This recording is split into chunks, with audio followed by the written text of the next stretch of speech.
নমস্কার, আমি দিবাকর। আপনারা দেখছেন জাগরণ বাংলা। আজকে খুব গুরুত্বপূর্ণ একটি বিষয় নিয়ে আলোচনা করব। আপনারা জানেন 20 জন তৃণমূল সাংসদ এনডিএতে যাচ্ছে, এনডিএতে যোগ দিচ্ছে। এই বিষয়টা নিয়ে সোশ্যাল মিডিয়াতে অনেক রকম আলোচনা সমালোচনা হচ্ছে, ইতিবাচক নেতিবাচক, পজিটিভ নেগেটিভ, অনেকেই অনেকভাবে বিষয়টাকে দেখছেন, ব্যাখ্যা করছেন।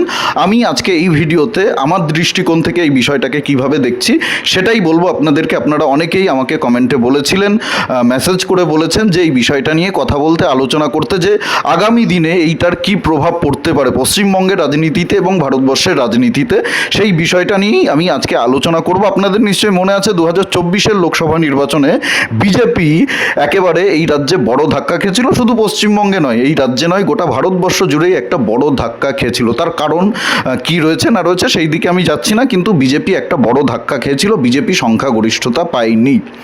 যেখানে 2019-এর লোকসভা নির্বাচনে বিজেপি এই রাজ্য থেকে 18টা সাংসদ পেয়েছিল।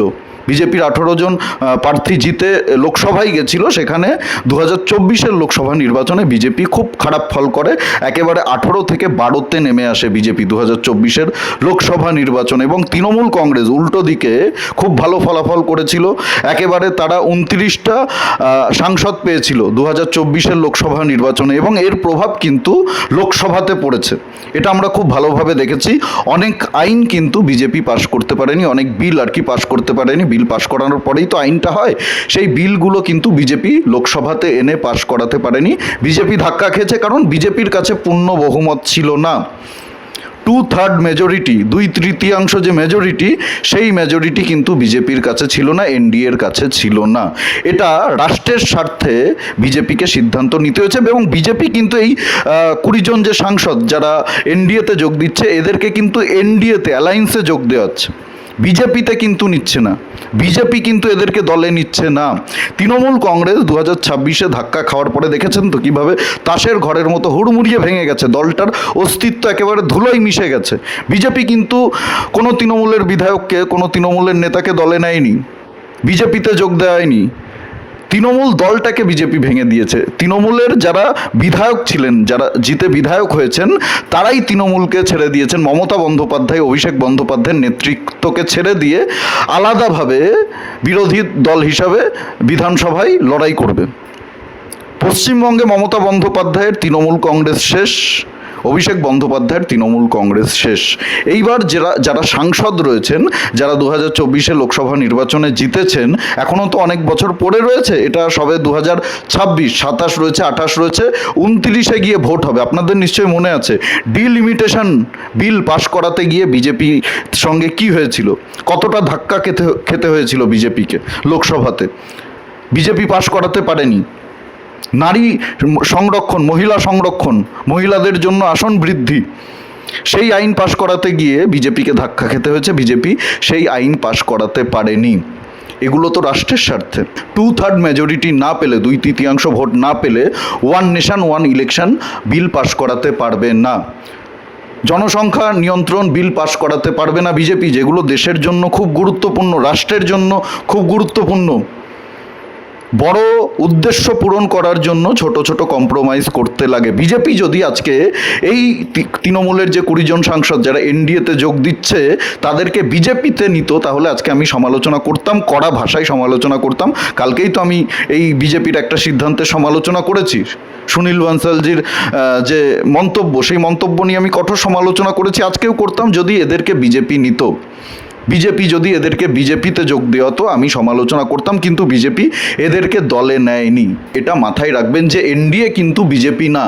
এনডিএ একটা অ্যালায়েন্স, যার মধ্যে বিজেপি সবথেকে বড় রাজনৈতিক দল। যেরকম ইন্ডি জোট, সেরকমই একটা জোট, এনডিএ একটা জোট। বিজেপি তাদেরকে দলে নিচ্ছে না। যেরকম এই বিধায়কদেরকে বিজেপি দলে নেয়নি, এরা এখনও বিরোধিতাই করবে, বিজেপির বিরোধিতাই করবে, বিধানসভায় বিরোধী আসনে বসবে, সরকারের সমালোচনা করবে, বিরোধিতা করবে। সেরকমভাবেই এরা বিরোধিতা না করলেও বিজেপির পক্ষে ভোট করবে, রাষ্ট্রের পক্ষে যেগুলো গুরুত্বপূর্ণ বিল আনবে আগামী দিনে বিজেপি, সেই বিলগুলোকে এরা সমর্থন করবে, ভোট দেবে। এদের ভোটের দরকার রয়েছে, যেহেতু এরা নির্বাচিত জনপ্রতিনিধি, সাংসদ। একজন সাংসদের ভোটের কিন্তু অনেক মূল্য রয়েছে। এটা আপনারা রাজনীতি যারা সামান্য বোঝেন তারাও খুব ভালো করে জানেন কতটা গুরুত্বপূর্ণ একজন সাংসদের একটা ভোট লোকসভাতে। একটা ভোটের জন্য একটা বিল পাস হয় না, একটা আইন পাস তৈরি হয় না। রাষ্ট্রের স্বার্থে, বৃহৎ স্বার্থে এই কাজটা বিজেপি করেছে এবং বিজেপিকে আমি সাধুবাদ জানাই। এই কাজটা বিজেপি করেছে বা এনডিএ করেছে, যাই বলি না কেন, এনডিএ জোটের মধ্যেই তো বিজেপি সব থেকে বড় দল। বিজেপির সিদ্ধান্ত এখানে সব থেকে গুরুত্বপূর্ণ। তো বিজেপি নিশ্চয়ই সিদ্ধান্ত নিয়েছে, সেই সিদ্ধান্তেই এরা এনডিএতে যাচ্ছে। এটা তো মানে কোনো সিক্রেট বিষয় না, এটা সবাই বোঝে, একটা বাচ্চা ছেলেও বোঝে।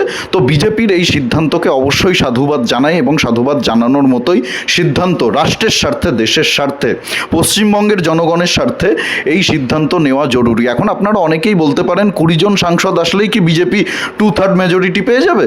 সে তো হচ্ছে না। 2/3 মেজরিটি মানে 352টা ভোট তো বিজেপি পাবে না। তবে এখানে তো শেষ নয়। আজকে তৃণমূলের থেকে 20 জন সাংসদ যোগ দিচ্ছে, কালকে দেখবেন বিজেপি কোনো না কোনোভাবে বিরোধী দলের যারা সাংসদ রয়েছে তাদেরকে ম্যানেজ করে সেই ভোটটা তাদের পক্ষে, এনডিএর পক্ষে নিয়ে আসবে, সেই বিলের পক্ষে নিয়ে আসবে। সেটা বিজেপি করতেই পারে, কিন্তু 20টা ভোট লোকসভাতে একটা বিলের জন্য কতটা গুরুত্বপূর্ণ সেটা আশা করি আপনারা বোঝেন এবং বিজেপির এই সিদ্ধান্তকে আমি সাধুবাদ জানাই। তবে আমাদেরকে এই বিষয়টাও মাথায় রাখতে হবে, যারা আজকে এনডিএতে যোগ দিচ্ছে, 2029-এ তো আবার লোকসভা নির্বাচন রয়েছে। সেই লোকসভা নির্বাচনে এরা যাতে বিজেপির টিকিট না পায়, এরা যাতে বিজেপিতে যোগ দিতে না পারে, বিজেপি যদি তখন এদেরকে টিকিট দেয়, আমি সমালোচনা করব, আমি কড়া ভাষায় সমালোচনা করব। আমি আপনাদেরকে কথা দিচ্ছি, আমি আপনাদেরকে দায়িত্ব নিয়ে বলছি। আজকে যারা এই এনডিএতে যাচ্ছে, এদের কি পাপ ধুয়ে যাবে? এনডিএতে গেলে, এনডিএর শরিক হলে, যোগ দিলে এদের কি পাপ ধুয়ে যাবে? এরা কি সবাই পবিত্র আত্মা হয়ে যাবে, মহাপুরুষ হয়ে যাবে? সে তো হবে না। এরা যা পাপ করেছে, এরা যা অন্যায় করেছে, অপরাধ করেছে, সেটার তদন্ত হওয়া উচিত, সেটার তদন্ত হবে, আমি মনে করি হবে এবং হওয়া উচিত। সেটা আলাদা বিষয়। বিজেপি এদেরকে বাঁচাচ্ছে না, বিজেপি এদেরকে দলেও নিচ্ছে না।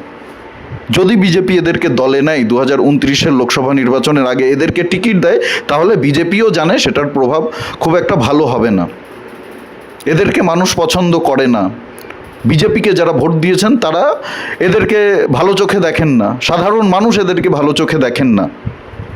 এরা তৃণমূলে থেকে তৃণমূলের সমস্ত অপকর্মকে সমর্থন দিয়ে গেছে, তৃণমূলের অন্যায়কে এরা ডিফেন্ড করেছে, যারা ডিফেন্ড করেনি তারা চুপ থেকেছে। তো এরা তো সমান পাপের ভাগিদার। এরা যে রাতারাতি এনডিএতে যোগ দিয়ে সাধু হয়ে যাবে এরকমটা তো নয়। এটা বললাম না, বৃহৎ স্বার্থে, এটা রাষ্ট্রের স্বার্থে, এটা ভারতবর্ষের স্বার্থে সিদ্ধান্ত। আর এই সিদ্ধান্তকে অবশ্যই সাধুবাদ জানানো উচিত। আপনারা এটাকে কিভাবে দেখছেন সেটা তো আমি বলতে পারবো না, এটা আপনাদের মতামত। আপনারা অবশ্যই কমেন্টে আপনাদের মতামত জানাবেন। কিন্তু আমার দৃষ্টিকোণ থেকে আমি যতটুকু রাজনীতি বুঝি, এত বছর ধরে তো রাজনৈতিক বিষয় নিয়ে পড়াশোনা করেছি, আলোচনা করছি, দেখছি, খুব ক্লোজলি দেখছি। তো আমি যতটুকুই, আমি যে সব বুঝি এরকম তো নয়। আমার থেকে আপনারা অনেকেই হয়তো খুব ভালো বোঝেন, বেশি বোঝেন। তো কোথাও যদি আমি ভুল বলে থাকি আপনারা অবশ্যই কমেন্টে জানাবেন, আমাকে সংশোধন করে দেবেন, আমার ভুল সংশোধন করে দেবেন, অসুবিধে নেই।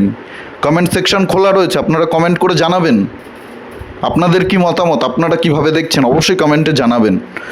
এই বিষয়ে আপনারা যদি আমার সঙ্গে সহমত হন অবশ্যই ভিডিওটা প্রচুর পরিমাণে শেয়ার করবেন, লাইক করবেন। আর আমাদের জাগরণ বাংলা ইউটিউব চ্যানেলে নতুন হলে অবশ্যই চ্যানেলটি সাবস্ক্রাইব করে পাশে থাকবেন, পাশের বেল আইকনটি প্রেস করে দেবেন। আমাদের প্রতিটি ভিডিওর নোটিফিকেশন আপনাদের কাছে সবার আগে পৌঁছে যাবে। সবাই খুব ভালো থাকুন, সুস্থ থাকুন, আশেপাশে সবার খেয়াল রাখুন।